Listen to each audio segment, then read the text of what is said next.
দেখো বন্ধুরা, ড্রাগন ফলটা ফাইনালি পেকে গেল। হ্যালো ফ্রেন্ডস, আমি সুমন। তো আমাদের ছাদ বাগানের একটা ড্রাগন ফল আজকে পেকে গেছে। তো সেই ফলটা আমি আজকে তুলে নেব, আর সেই ভিডিওটা তোমার সঙ্গে শেয়ার করছি। আমি তুলেও নেবো এবং কেটে খেয়ে দেখাবো কতটা সুন্দর দেখতে লাগছে বা খেতে লেগেছিল।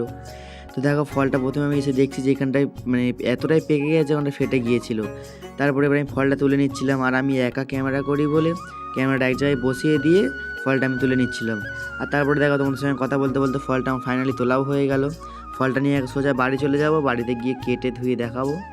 তো বাড়িতে এসে প্রথমে প্লেটে রেখে দিয়েছিলাম, দিয়ে ফলটাকে ভালো করে ধুয়ে নিচ্ছিলাম। নিয়ে এবারে ফলের গায়ে যে কাঁটাগুলো আছে, ওই কাঁটাগুলো মোটামুটি সব কাঁটাগুলোই বাদ দিয়ে দেবো, দিয়ে কেটে দেখবো ভেতরে সাদা কি গোলাপি। তো কাঁটাগুলো মোটামুটি আমার বাদ দেওয়া পুরো কমপ্লিটই হয়ে গেছে। তারপরে আমি কেটে দেখছি যে সাদা হয় কি গোলাপি হয়। তো কেটে আমি পুরো অবাকই হয়ে গেছিলাম যে ভেতরটা পুরো গোলাপি, আর কতটা সুন্দর দেখতে লাগছে বন্ধুরা, তোমরা দেখো। আর ভেতরে তো দানা ভর্তি, ওটা তো থাকেই। তারপরে ফলটা আমি ভালো করে কেটে টুকরো করে নিচ্ছিলাম, যাতে সবার ভাগে এক টুকরো করে পড়ে। আর আমি খেয়েছিলাম, ফলটা তো আমার খুবই ভালো লেগেছিলো। তোমাদের কার কীরকম লাগে অবশ্যই কমেন্ট